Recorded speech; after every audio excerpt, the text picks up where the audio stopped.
Hi friends, Assalamu alaikum, Namaskaram. Welcome back to Tales of NAJU.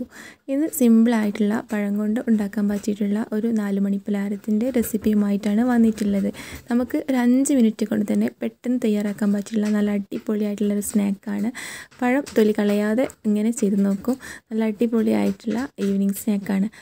Video കാണുന്നതിന് മുന്നേ ആയിട്ട് ആദ്യമായിട്ട് കാണുന്ന ആരെങ്കിലും ആണെങ്കിൽ അല്ലെങ്കിൽ സബ്സ്ക്രൈബ് ചെയ്യാതെ കാണുന്ന ആരെങ്കിലും ആണെങ്കിൽ ചാനൽ ഒന്ന് സബ്സ്ക്രൈബ് ചെയ്യുക. എന്നിട്ട് തൊട്ടടുത്ത് കാണുന്ന ബെല്ലൈക്കണും കൂടി പ്രസ് ചെയ്ത് അതിൽ ഓൾ എന്ന ഓപ്ഷനും കൂടി പ്രസ് ചെയ്ത് കൊടുക്കുക. അപ്പോൾ നമുക്ക് സ്നാക്ക് ഉണ്ടാക്കാൻ തുടങ്ങാം. സ്നാക്ക് ഉണ്ടാക്കാനായിട്ട് ഒരു കടായിലേക്ക് 1 ടീസ്പൂൺ നെയ്യോ ഓയിലോ അല്ലെങ്കിൽ ഡാളയോ ചേർത്ത് കൊടുക്കുക. അതിലേക്ക് 1 കപ്പ് തേങ്ങ ചിരകിയത് ചേർത്ത് കൊടുക്കുക.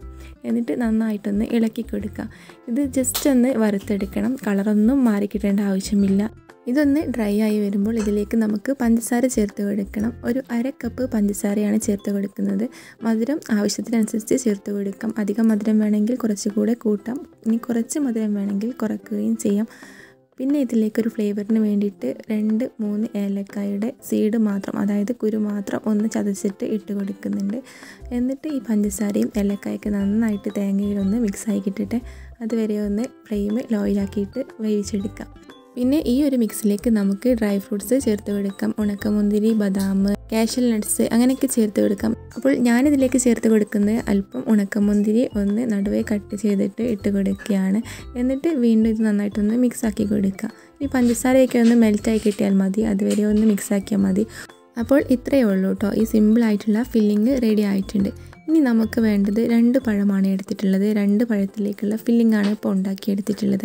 അപ്പോൾ പഴം നമുക്ക് ആദ്യം തന്നെ തൊലി കളയാതെ ഇതിൻ്റെ 3 കോർണറിലായിട്ടും നമുക്കൊന്ന് കട്ട് ചെയ്ത് കൊടുക്കണം. കട്ട് ചെയ്ത് കൊടുക്കുമ്പോൾ അധികം ഉള്ളിലേക്കായിട്ട് കട്ട് ചെയ്ത് കൊടുക്കരുത്. ഒരു അല്പം ഈ ഫില്ലിങ് ഒന്ന് നിറക്കാനായിട്ടുള്ള ആ ഒരു സ്പേസിൽ കട്ട് ചെയ്തെടുത്താൽ മതി. 3 ഭാഗത്തും ഇതുപോലെ കട്ടാക്കി എടുക്കുക. എന്നിട്ട് തൊലി കളയരുത്. അപ്പോൾ നേരത്തെ ചൂടാറാൻ മാറ്റി വെച്ചിട്ടുണ്ടായിരുന്ന ആ ഒരു ഫില്ലിങ് ഈ 3 വശത്തായിട്ടും ഒന്ന് കംപ്ലീറ്റ് ആയിട്ട് നിറച്ച് കൊടുക്കുക. അപ്പോൾ ഇതാ 3 വശത്തായിട്ടും നിറച്ച് കൊടുത്തിട്ടുണ്ട്. എന്നിട്ട് കൈകൊണ്ടൊന്ന് പ്രസ് ചെയ്ത് കൊടുത്താൽ മതിയാവും. എന്നിട്ട് നമ്മുടെ തൊലി ഒന്ന് റിമൂവ് ആക്കിയെടുക്കുക. അപ്പോൾ ഇങ്ങനെ തൊലി കളയാതെ ആക്കിയെടുത്താൽ നമുക്ക് പെട്ടെന്ന് ഫില്ലാക്കാൻ കഴിയും. പുറത്തേക്കൊന്നും പൊട്ടിയൊന്നും പോവില്ല കേട്ടോ.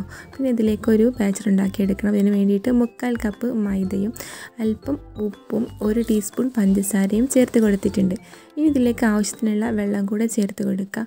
പിന്നെ വെള്ളം ചേർത്ത് കൊടുക്കുമ്പോൾ ശ്രദ്ധിക്കുക, അല്പമായിട്ട് ചേർത്ത് കൊടുത്തിട്ട് ഒരു തിക്ക് കൺസിസ്റ്റൻസിയിലുള്ള ബാറ്ററാക്കിയിട്ട് മാറ്റിയെടുക്കുക. ഈ ഒരു ബാറ്ററിൽ മുക്കിയിട്ടാണ് നമ്മൾ ഈ സ്നാക്ക് പൊരിച്ചെടുക്കുന്നത്. അപ്പോൾ വെള്ളം ഒഴിക്കുമ്പോൾ നല്ലതുപോലെ ശ്രദ്ധിക്കുക. നമ്മുടെ ബജ്ജിയൊക്കെ ഉണ്ടാക്കുന്ന ആ മാവിൻ്റെ അത്ര തന്നെ കട്ടി മതിയാവും. അപ്പോൾ പൊടി ഒന്ന് നന്നായിട്ടൊന്ന് മിക്സായി കിട്ടാനായിട്ട് ഞാൻ ഇതുപോലെ സ്പ്രിങ് യൂസ് ചെയ്തിട്ട് ഒന്ന് ആക്കി കൊടുക്കുന്നുണ്ട്. അപ്പോൾ ഇത് നന്നായിട്ട് സോഫ്റ്റായി കിട്ടും. ഇങ്ങനെ ചെയ്യണമൊന്നുമില്ല. ഇനി അഥവാ അങ്ങനെ ചെയ്യണമെന്നുണ്ടെങ്കിൽ ഒന്ന് മിക്സിയുടെ ജാറിലിട്ട് കറക്കിയെടുത്താലും മതിയാവും. കട്ടയൊന്നും ഉണ്ടാവാതെ ആക്കിയെടുക്കാം. ഇപ്പോൾ ഇതാ മാവ് റെഡി ആയിട്ടുണ്ട്. ആ ഒരു കൺസിസ്റ്റൻസിയിൽ വേണം മാവാക്കിയെടുക്കാനായിട്ട്. ഇനി നമുക്ക് ഫ്രൈ ആക്കാൻ തുടങ്ങാം. ഫ്രൈ ആക്കാനായിട്ട് ഒരു കടായിലേക്ക് ഓയിൽ ഒഴിച്ച് കൊടുക്കുക. ഓയിൽ ചൂടാവുന്ന സമയം കൊണ്ട് നമുക്ക് ഈ പഴം ഒന്ന് മാവിൽ കോട്ടാക്കിയെടുക്കാം. ഈ പഴത്തിൽ നന്നായിട്ട് മാവ് ആക്കി കൊടുക്കണം. ഇതിന് വേണ്ടിയിട്ട് ഒരു സ്പൂൺ യൂസ് ചെയ്തിട്ട് നമ്മൾ കീറിയെടുത്ത ഫില്ലാക്കിയിട്ടുള്ള ആ ഒരു ഭാഗത്തേക്ക് നമുക്ക് സ്പൂൺ ഉപയോഗിച്ചിട്ട് എല്ലാ വശത്തേക്കും ഒഴിച്ച് കൊടുക്കാം. അങ്ങനെ തിരിച്ചിട്ട് കൊടുത്തിട്ട് 3 വശത്തേക്കും നന്നായിട്ട് ഒഴിച്ച് കൊടുത്ത ശേഷം എല്ലാ ഭാഗത്തേക്കും മാവ് ആക്കി കൊടുക്കുക.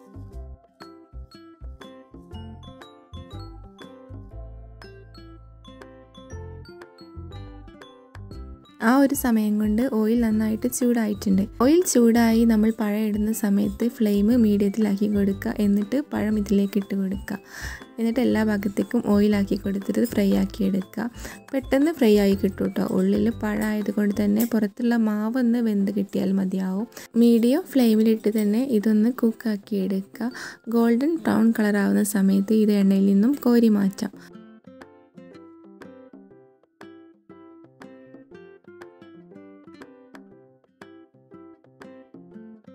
ഇതുപോലെ തന്നെ മറ്റേ പഴവും പൊരിച്ചെടുക്കുന്നുണ്ട്. ഇനി ഇത് കട്ട് ചെയ്തിട്ട് കാണിച്ചു തരാം.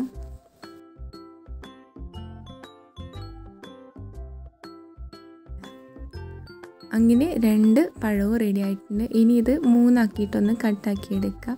അപ്പോൾ നല്ല ടേസ്റ്റിയാണ്, സിമ്പിളുമാണ്. അപ്പോൾ കട്ടാക്കി എടുക്കുമ്പോൾ 3 ഭാഗത്തും തേങ്ങയോട് കൂടിയിട്ടുള്ള ഫില്ലിങ്ങോട് കൂടി നല്ല ടേസ്റ്റി ആയിട്ടുള്ള സ്നാക്കാണ്. അപ്പോൾ വീഡിയോ ഇഷ്ടമായ ലൈക്ക് ചെയ്യുക, ഷെയർ ചെയ്യുക. Thanks for watching.